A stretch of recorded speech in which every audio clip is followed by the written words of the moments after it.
The propaganda. Between the 30th of March and 15th of May, 1948, 200 villages were occupied and their inhabitants expelled. In some villages, such as Deir Yassin and Ain al-Zaytun, horrible massacres were perpetrated. The towns of Tiberias, Haifa, Tzfat, Beisan, Jaffa, and Accra fell into Zionist hands. As a result, more than 250,000 Palestinians were expelled. All of this took place before the 1948 war even started, before one regular Arab soldier set his foot on Palestinian soil. I became a refugee when I was in a boarding school about 40 kilometers away from my home place. And in April 1948, the headmaster came to us and said, the Jews are attacking people around Tel Aviv, in Jaffa area. They will soon come to our area. I cannot protect you, so you better go home now, quite a bit early, maybe 6 weeks early, before the end of the scholastic year. And I was about 10 at the time, and the distance between the boarding school and my home is about 40 to 60 kilometers, depending on how you do it. And the road to my home was cut off frequently by Zionist soldiers who were riding in jeeps, and the jeeps, I remember clearly, had two machine guns, one pointing forward and the other one pointing backward. And so they would go at terrific speed in the area in which they have no physical presence, except they have garrisons of 30 soldiers in certain locations. They would terrify the farmers, and they would drive on the roads and in the fields, and they shoot anybody in sight.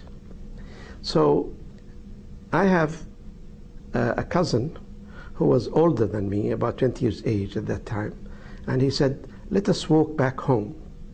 And he advised us that if you see these jeeps coming, you have to hide in the wheat field, which was then very much in evidence,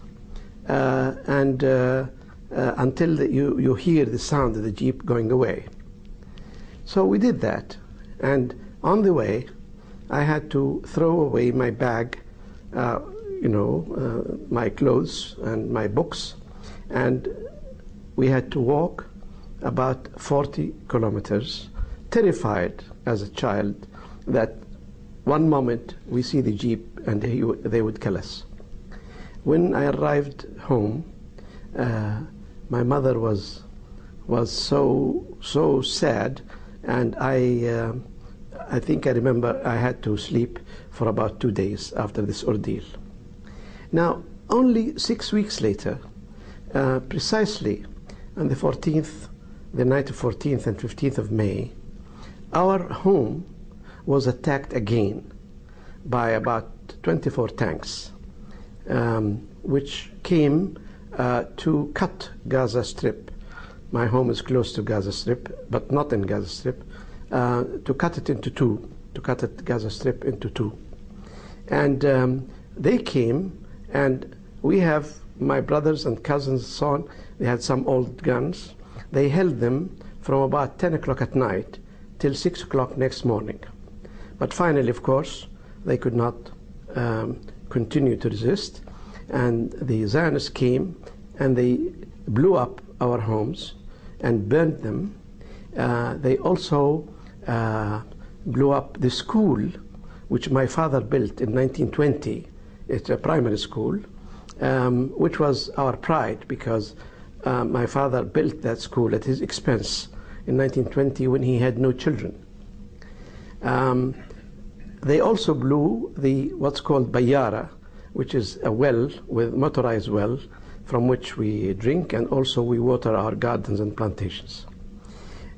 Since that time, I spent many days and years, in fact, going through Europe's libraries, especially in London, but also in Paris and in Germany and Istanbul, trying to reconstruct the face of that invisible enemy to me, which destroyed my life ever since, until today.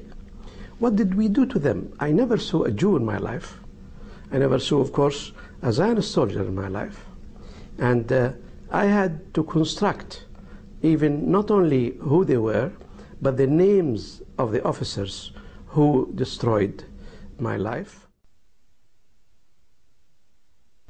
It is important to note that during that time, the British had almost 70,000 troops in Palestine. Their mandate, which lasted until the 15th of May, 1948, was to maintain law and order and to protect civilians. They failed miserably in that obligation.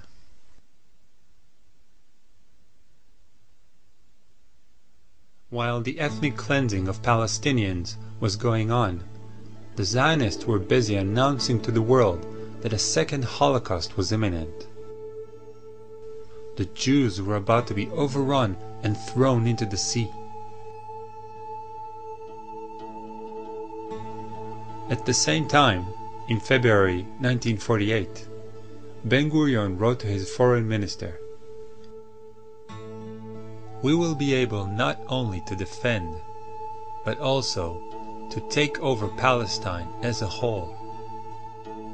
I am in no doubt of this. We can face all the Arab forces." Confident of their victory, the Zionists declared independence on the 14th of May, 1948. And Ben-Gurion became the first prime minister.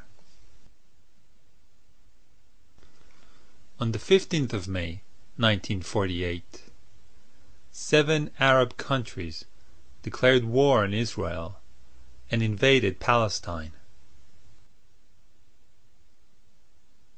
In a joint public statement, they explained their reasons.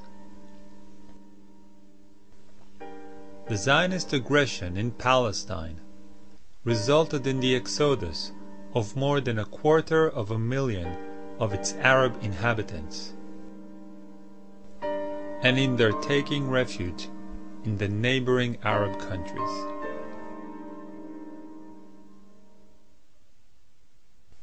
In the beginning of the 1948 war, the Arab forces amounted to approximately 22,000 fighters.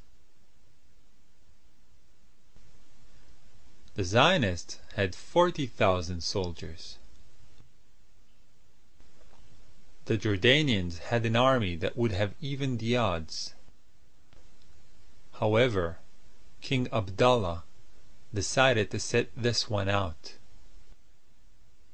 Instead, he defended only the bits he wanted to attach to Jordan, Jerusalem and the West Bank.